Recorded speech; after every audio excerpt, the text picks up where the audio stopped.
Assalamualaikum warahmatullahi wabarakatuh. Perkenalkan nama saya Fahrul Yusri, asli Tangerang dengan NIM 561201100. Nah, di sini kita langsung diinginkan dengan pertanyaan. Yang pertanyaan tes dengan pros test. Satu, apa yang dimaksud dengan pengendalian internal? Dua, apa fungsi pengendalian internal? Bagaimana cara menerapkan pengendalian internal dengan efektif untuk berupa kas? Apa yang dimaksud dengan pengendalian internal? Sebutkan unsur-unsur pengendalian internal.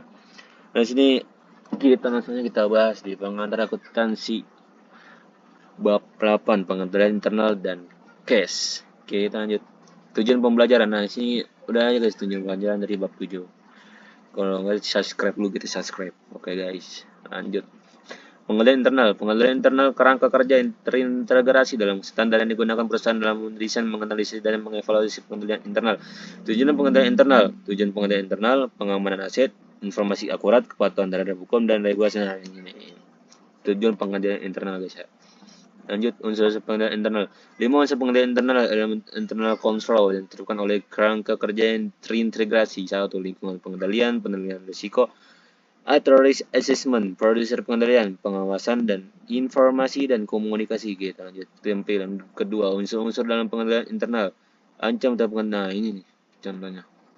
Bukan contoh sih, nyatanya lah nyata.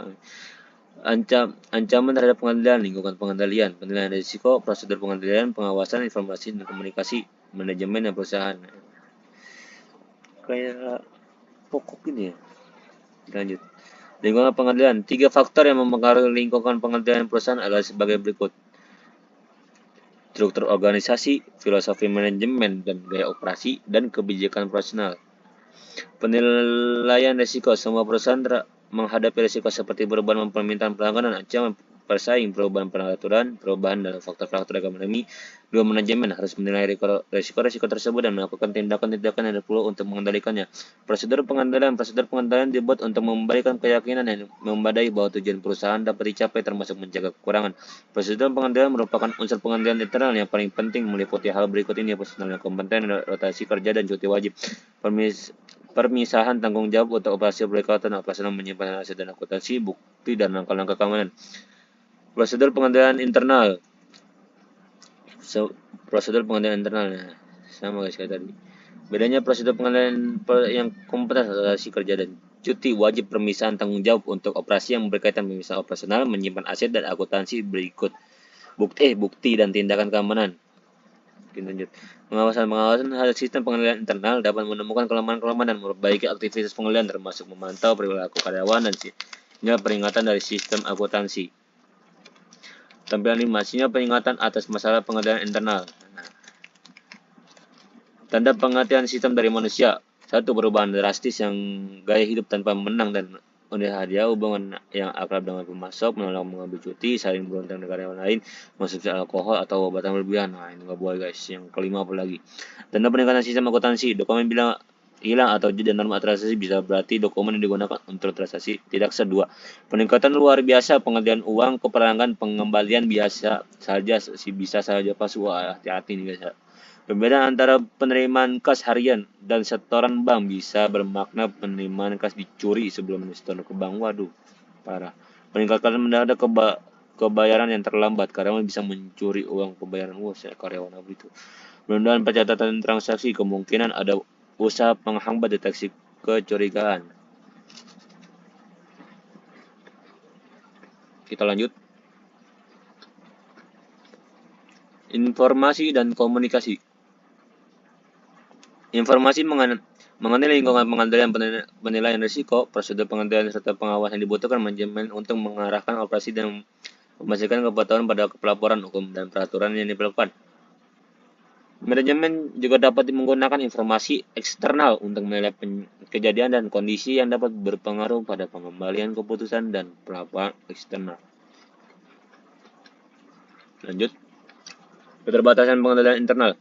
Sistem pengendalian internal hanya dapat memberikan keyakinan memadai, bukan jaminan. Hal ini disebabkan faktor-faktor berikut: pengendalian elemen manusia, pertimbangan biaya manfaat.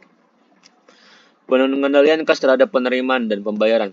Kas atau bahasa Inggrisnya cash meliputi uang logam, uang kertas, cek, giro, wesel, dan simpanan uang yang tersedia. kayak BRI, Mandiri ya gitu guys ya. Simpanan uang yang tersedia di bank atau institusi keuangan hanya siap untuk ditarik kapan saja juga disebut cash. Nah, tuh kan. Biasanya yang dianggap cash oleh sebagian besar orang adalah semua jenis uang yang diterima oleh bank untuk disimpan di rekening tabungan. Sebab kalau cash mah ya, sekian sekarang mah cash mah uang kertas ya. Cash apa debit misalnya begitu kan. Sebagai contoh, cek yang dapat Anda uangkan biasanya dapat disimpan di bank dan hal itulah yang dianggap sebagai cash. Biasanya mah kiri sih, sekarang mah kiri simpan cash. Pengendalian cash terhadap penerimaan dan pembayaran. Sebuah perusahaan dapat memiliki beberapa rekening bank, misalnya satu digunakan untuk pembayaran secara umum dan satunya lagi untuk pembayaran gaji. Untuk setiap rekening bank, perusahaan biasanya membuat satu akun buku besar tersendiri. Yang buku besar itu ada buku besar akuntansi, orang-orang akuntansi biasanya itu. Cash adalah aset perusahaan yang paling mungkin untuk dicuri dan digunakan secara tidak benar dalam kegiatan bisnis. Untuk alasan ini, sebuah bisnis harus mengendalikan cash dan transaksi cash secara hati-hati. Pengendalian terhadap penerimaan cash. Untuk melindungi cash dari pencurian dan penyalahgunaan, perusahaan harus mengendalikan cash sejak diterima sampai cash disimpan di bank. Biasanya perusahaan menerima cash dari dua sumber utama pelanggan. Pelanggan yang membeli barang atau jasa, pelanggan yang membayar piutangnya. Pengendalian yang penting untuk melindungi cash yang diterima di penjualan langsung tunai adalah mesin kasir. Cash yang diterima dari penjualan tunai. Nah, pelanggan, barang dan stok penjualan dapat tambah akuntansi, ayo jurnal, pembayaran, bukti setoran. Wah, ini mah kayak makan pokok ini ya. Lanjut, kas kurang atau kas lebih. Kasir dapat membuat kesalahan memberikan uang kembalian untuk pelanggan atau memasukkan nilai penjualan. Nah, kalau misalnya lebih lumayan ini ke pelanggannya ini. Sebagai akibatnya jumlah uang di tangan berbeda dari jumlah penjualan tunai. Selisih tersebut akan dicatat dalam akun kas kurang atau kas lebih. Cash short and over dalam bahasa Inggris ya guys. Contoh kas kekurangan atau kas lebih sebagai ilustrasi, asumsikan data mesin kasir pada 3 Mei sebagai berikut. Total kas pada mesin kasir untuk penjualan tunai sebesar 35.650.000. Kasnya 3 pada penjualan tunai 35.668. Penjualan tunai menerima kas dan kekurangan kas sebesar 22.000. Dalam kurung 35,690 juta 300 dikurang 35,668 juta akan dicatat sebagai ini di bawah contohnya guys. Nah, ini cara penulisannya guys ya. Oke, kita lanjut. Kas kurang atau kas lebih. Jika ada uang lebih, kas kurang atau lebih akan dikreditkan untuk kelebihan tersebut pada akhir periode akuntansi. Saldo debit akun kas kurang atau lebih dimasukkan dalam beban lain-lain pada laporan laba rugi. Nah, berarti itu kalau lebihnya itu dimasukkan kayak di beban-beban lain, misalnya ada gaji, beban karyawan, beban listrik, segala macam guys. Saldo kredit akun tersebut dimasukkan dalam sebagai penghasilan lain-lain. Nah, lanjut. Kas yang diterima melalui cek atau giro. Kas diterima melalui cek atau giro ketika pelanggan membayar tagihan mereka.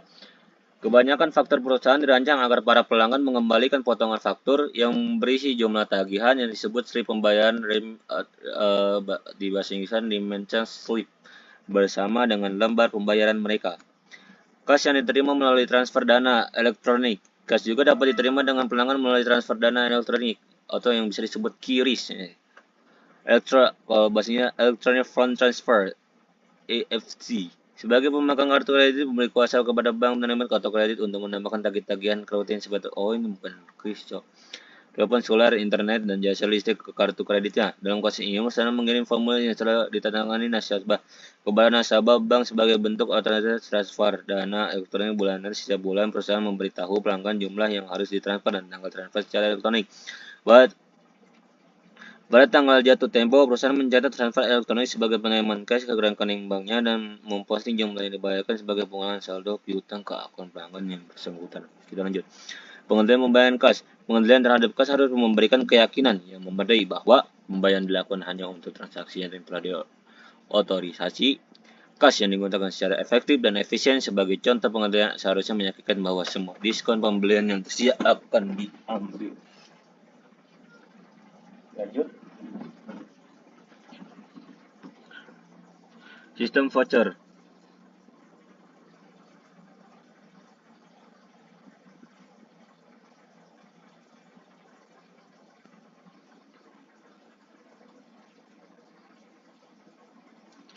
Voucher ini merupakan serangkaian prosedur untuk mengizinkan dan mencatat di balik sistem pembayaran kas.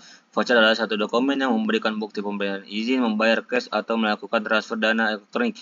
Tagihan yang telah ditandatangani dapat dianggap sebagai voucher. Saat voucher disiapkan untuk pembelian barang, voucher harus dilengkapi dengan faktur dan pemasok pesanan pembelian dan laporan penerimaan barang. Lanjut. Kas yang dibayar dengan transfer dana elektronik. Kas juga dapat dibayar melalui sistem transfer dana elektronik ya. Contohnya Dana, GoPay ya. Kok bisa disebut Makiris guys. Sebagai contoh, Anda bisa menarik kas dari rekening bank Anda menggunakan mesin ATM. Kalau ini kartu ATM ya guys. Pakai kartu. Menerima yang Anda lakukan adalah contoh transfer dana elektronik. Perusahaan dapat juga menggunakan transfer dana elektronik misalnya membayar gaji karyawan. Ditransfer. Rekening menggunakan rekening bank adalah untuk pengendalian internal. Beberapa keuntungan pengendalian dengan menggunakan rekening bank ada sebagai berikut. Rekening bank mengurangi jumlah kas di tangan. Rekening menyediakan pencatatan mandiri atas transaksi kas. Merekonsilisasi saldo atas akun kas dalam pencatatan pesan dengan saldo kas menurut bank adalah pengendalian yang penting. Penggunaan rekening bank memfasilitasi proses transfer dana menggunakan sistem transfer dana elektronik. Laporan bank. Bank mengelola pencatatan seluruh transaksi rekening bank. Rangkuman seluruh transaksi yang disebut laporan bank. Bank statement dikirimkan ke nasabah dalam bentuk catatan hard copy maupun email soft copy. Laporan bank menunjukkan saldo awal, penambahan, pengurangan, dan saldo pada akhir periode. Tampilan laporan bank. Contoh laporan bank. Bank Cipta Karya Menara Rakyat Cipta lantai 7 Jakarta. Ini contohnya guys. Contoh laporan yang ada di bank-bank tuh. Oke, lanjut. Hubungan antara rekening bank dan laporan bank. Perusahaan aset kas di bank. Bank liabilitas rekening nasabah. Saldo meningkatkan aset dan menurunkan aset. Dalam liabilitas kemudian perubahan melalui transfer dana atau perubahan administrasi kosong saran baik. Kenaikan dalam liabilitas memo kredit tahun mulai transfer dana elektronik penerimaan barang masuk tagihan pencegahan pinjaman dari bank mendapatkan buah kesalahan bank. Laporan bank sebagai alat pengendali terhadap kas. Laporan bank merupakan salah satu alat penting yang digunakan perusahaan untuk mengendalikan kas. Perusahaan dapat menggunakan laporan bank untuk membandingkan transaksi kas di catatan akuntansinya dengan catatan yang dibuat oleh bank. Catatan PT Simo utama dan laporan banknya. Oke, data satu laporan bank dan Simo utama. Nah, jadi itu bawahnya laporan Simo. PT Simo utama harus menentukan penyebabnya selisih kedua jumlah ini.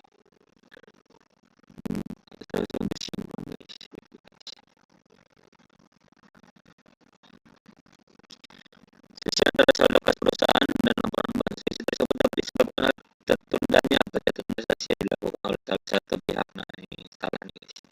Selisih tersebut mungkin juga berasal dari kesalahan dalam pencatatan transaksi yang dilakukan baik dalam perusahaan. Nah, biasanya juga kesalahan itu dalam pencatatan yang kurang fokus atau nggak sengaja terlewat gitu guys. Rekonsiliasi bank merupakan informasi dan jumlah yang menyebabkan saldo kas yang dilaporkan dalam rekening bank berbeda dari saldo kas dalam buku pesan dan bertujuan untuk menghasilkan saldo kas yang disesuaikan. Saldo kas disesuaikan yang ditentukan dalam rekonsiliasi bank dilakukan dalam posisi keuangan. Rekonsiliasi bank biasanya dibagi dalam dua bagian. Bagian pertama dengan saldo kas mengenai rekening bank dan yang berakhir dengan saldo yang disesuaikan. Bagaimana perusahaan dimulai dengan saldo kas menurunkan catatan perusahaan dan berakhir dengan saldo yang disesuaikan. Kedua, saldo yang disesuaikan rekonsiliasi oleh bank dan perusahaan harus sama. Harus seimbang. Contoh rekonsiliasi bank. Nah, ini contohnya guys yang ada di bawah. Saldo kas menurut bank ditambah debit kas yang tidak dapat dilaporkan bank, setoran yang belum dicatat oleh bank dikurangi, kredit kas yang tidak dapat laporan, dan cek yang belum dilakukan, dan lain-lain. Langkah-langkah dalam rekonsiliasi bank. Rekonsiliasi bank. Langkah-langkah masuk saldo kas menurut bank dari saldo akhir kas menurut rekening bank. Kedua, tambahkan dengan deposit yang tidak dicatat oleh bank. Identifikasi deposit yang tidak dicatat oleh bank dengan cara membandingkan sisa deposit yang terdapat dalam rekening bank dengan deposit yang tidak tercatat yang muncul dalam rekonsiliasi periode sebelumnya dengan periode saat ini. Contoh, setoran belum dicatat bank pada akhir deposit in transit or stock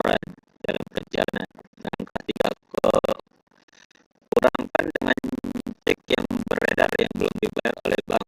Identifikasi cek yang beredar dengan membandingkan cek yang telah dibayar dengan cek yang beredar yang muncul dalam rekonsiliasi periode sebelumnya dengan cek yang tercatat. Contoh, cek sedang beredar pada akhir periode outstanding 6. Angka 4, tentukan saldo disesuaikan dengan menambahkan angka 2 dan mengurangi angka 3.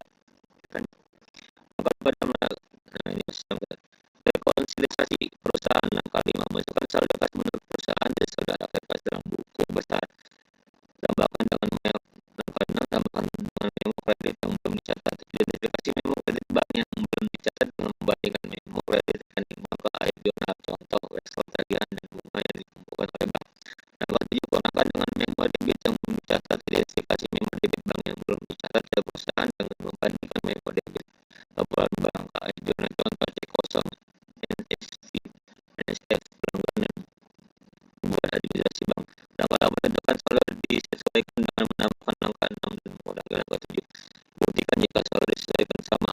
Langkah 9, buktikan jika saldo disesuaikan yang ditentukan dalam langkah 4 dan 8 yang sama. Investasi dari rekonsiliasi bank.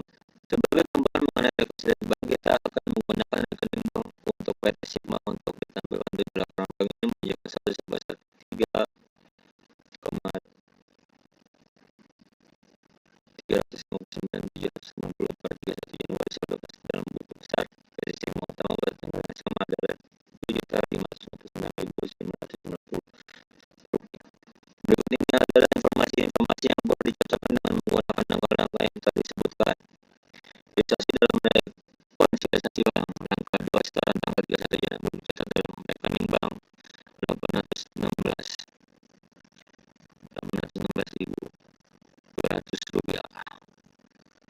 Cek yang menghubungkan 0812 1061 dan seterusnya. Langkah 6, wesel tagihan 400. Jadi contohnya guys ya, langkah 3. Angka 6, wesel tagihan 400 berikut bunga sebesar 8.000 diterima oleh bank belum dicatat dalam jurnal seperti ditunjukkan dalam memo kredit 400.000. Langkah 7, cek dari pelanggan selama jaringan sebesar 300 dikembalikan oleh bank karena dana tidak untuk disebut tampak dalam memo debit 300. Beban administrasi bank sebesar 18.000 belum dicatat dalam jurnal seperti ditunjukkan dalam memo debit 18.000. Sebagai tambahan sebuah kesalahan 900 dan nomor kesalahan yang terjadi ketika cek 0879 sebesar 732.260 rupiah untuk pembayaran utang ke CV Mahakam dicatat di jurnal sebesar 723.260 rupiah. Tentukan sebesar bank untuk PT Sigma utama. Nah, ini contohnya guys. Contoh laporan rekonsiliasi bank untuk PT Sigma. Nah, ya. Di situ ada halamannya guys ya.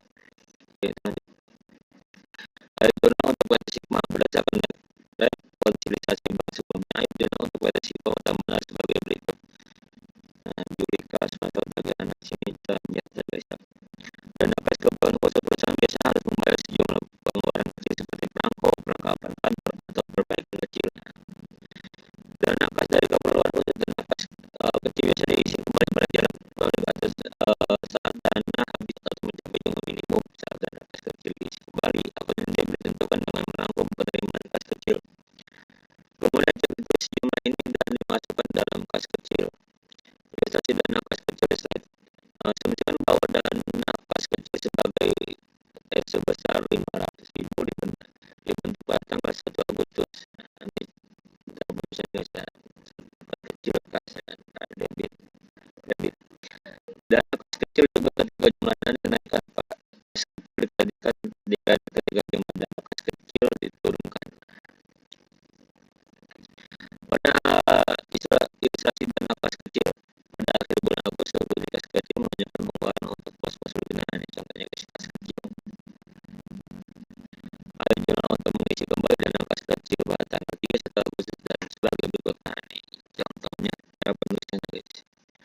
Dari sini terus masuk ke buku besar atau laporan.